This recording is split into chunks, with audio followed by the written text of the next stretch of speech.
Chaser Report is recorded on Gadigal land. Striving for mediocrity in a world of excellence.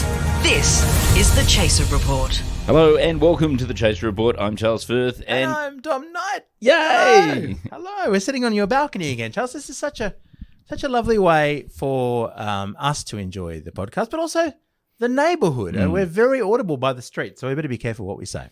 Yes, and this podcast is just going off at the moment. The amount of listener feedback we've had during the week about the earlier episodes that we had, especially Monday and Tuesday's episode, we've got a lot of really great ideas. Yeah, it's because you keep telling people that our email address is podcast@chaser.com.au. Oh, shit. No, but We'll get more. They keep texting me on my phone line, which is 0419282188. Oh, yes, that's right. And it's actually very useful because I don't have to check my email. I'm not giving my phone number out. So you can do that. You do that on national television, you attention seeker. You. Well, we've got some listener feedback. And look, there's some fascinating news stories. Charles, Meghan and Harry, not big fans of satire, it turns out, when they're the target.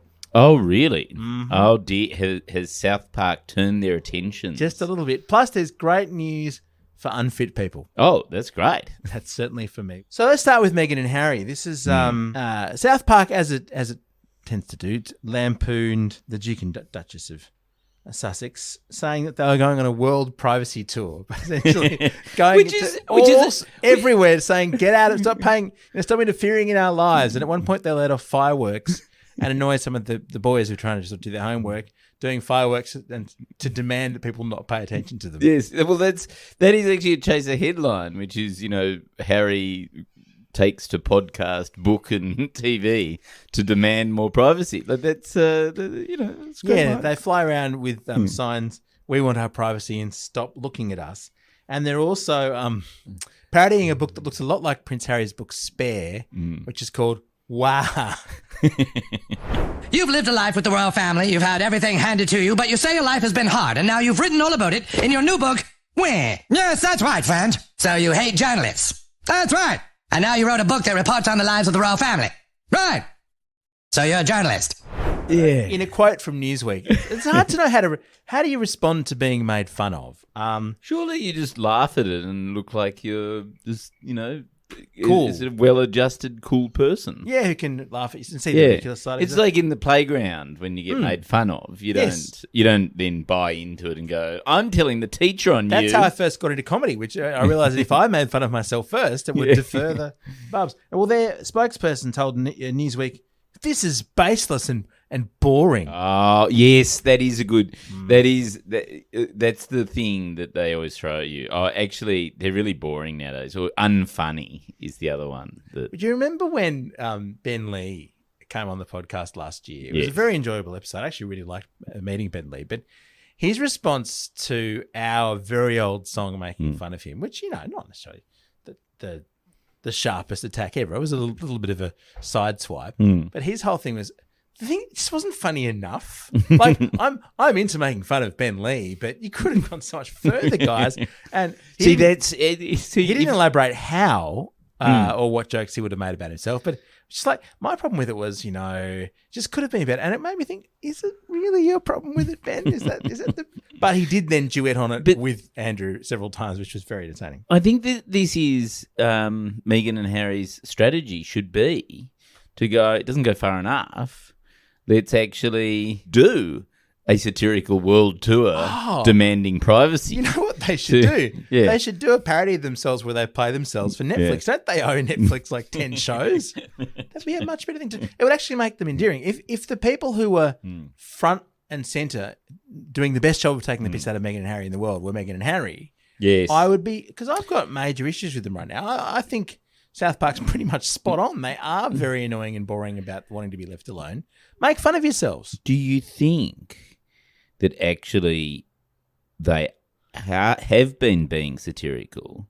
Oh. That Prince Harry's book was actually a satire? Like, it's called Spare. Like, it's such a sort of whiny thing for a prince, a fucking prince, to sort of complain. Yeah, I mean, the rebuttal to every single objection he makes is, but you're an incredibly wealthy prince. Frozen penis, sure. I mean, we've all been there. Yeah. But also, I mean, there was the whole mum dying thing, which is Yeah, that wasn't. I mean, that's I mean, universally that bad. does- but he still was a prince. it does. That's how they should have responded. This is trampling on Diana's legacy. That's how. Oh, South Yeah. Park. Princess Di would have been very upset with South Park. Yeah. Have they made fun of Princess Diana? Is that the one sacred cow they won't touch? I Because don't- we have. I don't think there are any sacred cows. I've been actually rewatching early episodes of South Park with my kids. Yeah, right. Because they're not quite old enough yet, so they love it. And oh my God, there are some good episodes. It is such sharp satire. They've just hit 25 years. It's extraordinary. And there's even a couple of episodes where Kenny doesn't die. Remember Oh, right. Kenny Yeah, used to die all the Sort of a time? meme. Yeah.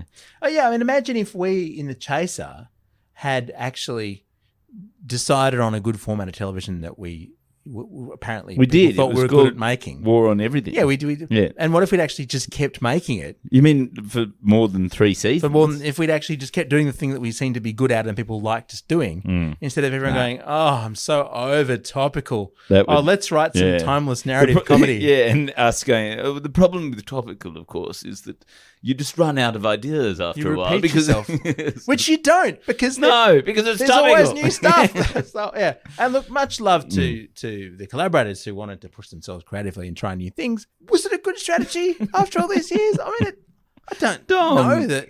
Well, they've gone off to. I mean, they probably had more interesting lives, Yeah, with more free time. more regret. Yeah, look, more grist for the mill. I always admire their novels, anyone- their end of life novels, memoirs will be.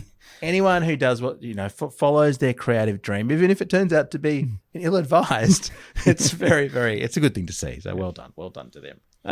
Okay, that sounds good. We've solved the Harry and Meghan problem. Yeah, I'd like to see actually. Should we invite them on the podcast Meghan and Harry to rebut? I think will. we say, look, you come on Australia's leading satirical Yes. podcast because I don't think Yes. there is any other one. And you can maintain your privacy because no one listens to this podcast. Actually, that's not entirely true. We do have lots of listeners, I and know. they give us It's- feedback. It's which we'll very get- weird. which we'll get to. Yeah. So the other thing is, Charles. Now this is really wonderful news for the likes of me. F45 gyms are yes. going bankrupt left, right. I mean, who thought it was a fad? Just because they cropped up everywhere like some sort of COVID. So wait a minute. Are they selling off all their equipment? Yes, they're selling. Oh, right. Oh, they're great. selling their dumbbells on Facebook Marketplace. Apparently, Well, but my understanding, look, I've never been to F45, but my understanding of F45 is that actually they don't use dumbbells. They use things like old tractor tires. They do, and yeah. chains and things like that. So I'm sure that will go for a plenty sum on eBay. I have lots of fun setting an old tractor tire on fire. The idea was it's called functional training, right? So the idea is that you, rather than just using dumbbells, which you would never lift in real life, you do things that you would also never lift in real life, like chains and old tractor tires. We don't live on a fucking farm.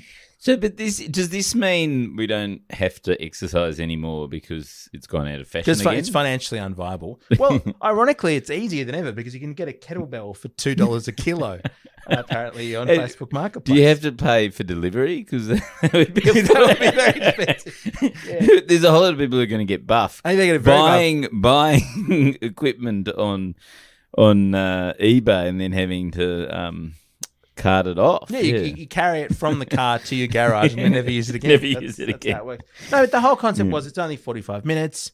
It's different every day. How is that a concept? How in what? That's why it was 45, F45. Functional 45. Hear me out.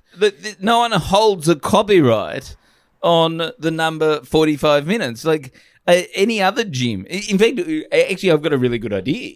It should have been F44. Undercut. Everyone would. Oh, wow, that sounds less. Well, why don't we start a gym? You would have like gone for F5. that. F5. Just, yeah. you come, it's a Yes. really good 5 minutes. And And we'll- you go hard for 5 minutes. We'll get all the equipment from Yeah, F45. all the old for- kettlebells. Yeah. F5, I love it. F5. It's very good for leveraging your time if you're time poor. Yeah, because of that efficiency, it costs the same price. It does, yeah. It's the same value. Yeah. Because it was, I looked at it once or twice because it was trendy, Yeah. I love And wasting 'cause- money on things that I don't because go to. You're aspirational. Yeah, I'm aspirational. I aspire to be the kind of person who could afford to go to F45. And yeah, it was like $60 or $70 a week, some ridiculous amount of money. That's a listener sending feedback. Oh my goodness. Okay. So the point is never join a gym or try and get fit because we'll just all end in insolvency. Yeah, mind you, I would say that gyms are a leading indicator of recession. Because what is the first thing that, you're going through your monthly credit card and you go, should I cut out the $6.99 Prime Video subscription? Should I cut out the $9.99 or should I cut out the $3,000 a month F45 fees? Well, the other thing is, I suppose the difficulty though is that by the time, so what I presume has happened is that people have cancelled their gym contracts. Yes. But they cancelled it 12 months ago. It took them so long for F45 to stop charging them. Yes. That it's only now that it's starting to bite the gyms. They probably cancelled it during the lockdown. Didn't a whole lot of Hollywood stars buy F45? Yeah, Mark Wahlberg bought into F45. That's right. Yeah. Never take investment advice from Mark Wahlberg. Very right. The Chaser Report. Now with extra whispers. Okay, so now we get to the goods. Yeah. Which is we've had a lot of constructive feedback from topics earlier in the week. And I'll just go all through texted to Charles. I don't see this stuff till now. I think it's because I've got my phone number out there. It's sort of more useful. So somebody pointed out, I think her name was Kelly, but although this might be defamatory if it wasn't Kelly, if people die of silicosis... Oh, no, people listen to that episode. I was hoping they wouldn't. It solves the housing problem. Oh. Because there's less people, and so there's less demand for housing. It solves the housing problem, right? That's true. Very dark, but very true. Very right? dark. No, look, but I think it's a very on-brand way for capitalism to solve the housing crisis as well. Like, we'll just, create a whole lot of new kitchen tops that will get rid of people, installing it, and therefore less housing. Would we call that an efficiency, a market efficiency? Yeah, I think Philip Lowe would actually get on board. He would. With that idea. Anyway, so taking up that idea, I decided to call the housing minister, Julie Collins. And I called her office earlier today. And my pitch was, look, we've got a couple of solutions. Like, I think I've got the solution to the housing crisis, but we've also got some listeners who've got some really good suggestions for how to reduce demand on housing, and they still haven't called me back. So, yeah. So, well, their inbox is probably snowed by people who can't. Oh no! I talked to a very lovely woman who assured me that Julie Collins would call me back, and I think the thing to know is that clearly, when you ring up the government and tell them that you've got the solution to the housing crisis, they don't want to listen. They don't want to know about back it. Of the queue. Probably because they've all got negative geared their houses and don't want to, don't want to solve it. I imagine that's true. Well, clearly this is the solution, not to the housing crisis for everybody, but for you and me, is we should go and become senators in Canberra. Yeah, that's right. And just get negative gear properties. Very good solution. And because they don't, the beauty of being, I don't know how this hasn't been stopped. But all you do is you get your partner to buy a house and then you get the government to rent it off them. I mean, to me, that sounds corrupt. I would use the word fraud, but apparently that's an entitlement. So the next one was about, how I made a call out for, we made a call out for ideas of how to get around that, the Woolies checkout that films the Big Brother. Big Brother checkout, yeah. And this guy... well, the problem is his solution is a little bit incoherent, but basically it involved taking around a portable printer. And so what you do is I think his idea was you scan in a cheaper barcode and then you use the printer in store to print out a new barcode and then put it on a more expensive good. Oh. And therefore you sort of... Like, it's sort of, I don't know why. So is this, I'm getting a bit confused. So are you saying his solution to make groceries cheaper is to buy a portable printer and ink cartridges, which are the most expensive thing in the world, take it to Woolies. Yes. So you're taking photos of barcodes of 5-cent lollies or whatever the cheapest thing is you can find. Yes. You then print them out in the store. Yes. Nobody notices. Yes. Cut them out and stick them onto the product. Right. In fairness, he did identify the fact that people would probably notice you doing it as one of the key flaws. But Dom, hear me out. In order to buy the printer, all you have to do is buy a printer and print out a barcode for the printer. And then you can buy a cheap printer. You just call it, I don't know, onions or something. So, unless the Woolies staff notice you photographing goods and then using quite a noisy inkjet printer in the aisle. But then again, they've got fewer staff because they've sacked them all for the that's right. to bring in the cheaper checkouts. I don't think the AI has been programmed to go, oh, that's a printer guy. I don't. Okay. We're at least a few months ahead of that. That So would there you go. completely work in the unlikely event that no one detected you doing it. Brilliant. Okay, and then the Coles Woolworths thing stirred up a lot of actually just other comments about Coles and Woolworths and how shit they are. And apparently there's just terrible conditions for drivers who drive. You know, who do the home delivery. Yeah. Apparently they have woeful conditions, and also they have woeful customer service. There's some AI engine that spits out the driver's routes. Oh, so they've got to do it as quickly as possible. Yeah, and the AI doesn't know how to drive around in Sydney properly. Yeah, sure. And so it creates these ridiculous routes that means that, 1 a.m. the drivers are still driving. So the whole system designed to automate and speed up their routes and not allow them to slack off actually completely fucks up their... This is consistent with what we were saying about it. AI, isn't it? It just seems to be a collection of ways to make things automatically worse. Well, I think it's very... I mean, if you did ask an AI driver what would... An AI, how would you... be like a sort of gig economy driver around Sydney, it would just make things up. Well, I mean, I must say, I think you go via Penrith to get to the airport, don't you? Or you could just ask a Tesla the same question. It does strike me, Charles, that an AI is likely to come up with a solution like buy a printer and print your own barcodes in store. Oh, do you think that listener was an AI? It's quite possible. But let me just complete this anecdote, which is, so I rang the union. I rang the Transport Workers Union, which is the transport union. You've been doing some research. Yeah, and I said, look, I want to talk to somebody about all the shit experience that drivers, this must be your wheelhouse. Yeah. Surely you can get somebody to talk about it. And they said, the terrible conditions for the Coles and Woolworths drivers. As it turns out, though, we don't cover our union, the transport union, which covers truck drivers, doesn't cover those particular truck drivers. You've got to talk to the SDA, which is the shoppies union. Oh, because actually, by some quirk of union demarcation, they've ended up with all the truck drivers. Okay, right. And so there you go. That's, the world's most successful retail business, Amazon, would have a much better solution to this. Which is don't have unions. If the workers start to unionize, you sack them. Yes. Isn't that what Starbucks has just done? And a lot of big companies has been doing. The slightest hint of a union, just sack everybody. No, to sack somebody because of the hint of a union would be illegal, Dom. I'm sure they were sacked just that's in America. For completely other reasons. In America, a far better country for workers, far more efficient. Yeah. So there you go. Like, Transport Workers Union can't do anything about truck drivers' conditions, or indeed the consumer conditions that the sort of thing. Julie Collins, the housing minister, can't do anything about housing, probably because she's too busy, approving coal mines and gas mines in Queensland.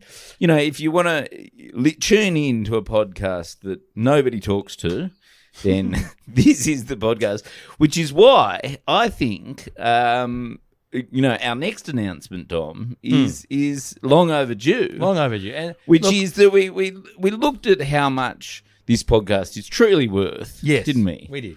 And we did this at about mid last year, and we thought, well, it's probably worth, I don't know, $8 or $9. Yeah, right? $8 or $9 a month for the ad-free edition with all the bonus episodes that we're going to do. And then, 6 months later, we looked at it and we went, obviously everyone else in Australia looked at it and went, no, it's not worth $8 or $9. No, we have got some very loyal paying subscribers we do, who I think who are we wealthy, love. independently wealthy. Yeah. Well, thank you for supporting us. But no, we've decided that the one business in Australia that's putting down prices, and we might put out a press release, the only business to be dropping prices in the whole of Australia is the Chaser Report, which is now $3.99 a month to subscribe on Apple Podcasts or on Acast Plus. I think we're doing our bit for inflation. I don't think Philip Lowe needs to raise interest rates anymore because actually Australia is now facing deflation. We've rebalanced the economy. The price of podcasts have plummeted. Yep. And that must be a huge part of the grocery basket that the Reserve Bank monitors. So our pitch was going to be, look, it's just like buying us one coffee per month. Yes. Then we check the price of coffee and we see it's significantly cheaper than coffee. It's $3.99 per month. It's about it's a like maybe 75% of a coffee. It's an instant coffee. It's 4 coffees from 7-Eleven. Aren't they $2 now? Haven't they even they put their $2? prices up? Oh fuck! We're screwed. So essentially, Yeah. Pity Charles and I as we try to survive in this increasingly expensive economy. And if you can afford $4 a month to pay us to make the podcast, you'll enjoy it ad free, frankly, and it's a better experience. And look, we will have bonus episodes in due course. And ignore the fact that you can just press the 30 seconds forward button on your podcast app And skip the ads. for free. Yeah. Just don't. That's the ad-free version. Yeah. Well, that's it for today. We'll be back tomorrow with More stuff for less money. They do know that it's free. Don't they? All the people who subscribe, do they realise that it's also available free? God, I hope not. Our gear is from Rode. We're part of the Iconoclast Network. Catch you tomorrow.